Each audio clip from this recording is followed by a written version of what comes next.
咳嗽引起的肺炎怎么办？王瑞平，主任医师，北京中医药大学东直门医院儿科。感冒引起的咳嗽，一般来讲是经过我们治疗以后不会发展成肺炎的。如果咳嗽不见好转，或者是夜咳为主，伴有痰，而且有一点轻微的喘，如果在这基础上会出现一些发热，那就要警惕是不是有肺炎的这种发生了。肺炎是下呼吸道感染，单有咳嗽是感冒引起的咳嗽，那是上呼吸道感染。下呼吸道的感染就是这个肺炎，那么要积极治疗。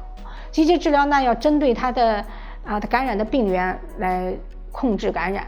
首先要查这个血常规，明确诊断它是细菌的、病毒的还是支原体的以便指导我们临床用抗生素，合理的抗生素治疗另外就是可以在合理抗生素的基础上对症处理比如说可以用一些止咳化痰药，也可以采取雾化吸入，改善它的咳嗽、喘憋、痰多的这些症状。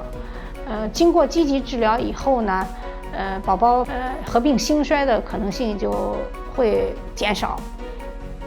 专家提示：感冒引起的咳嗽，经过治疗以后不会发展成肺炎的。如果咳嗽不见好转，或者是夜咳为主，伴有痰且有一点轻微的喘，还出现发热，那就要警惕肺炎的发生了。查血常规，明确诊断是由细菌、病毒还是支原体引起。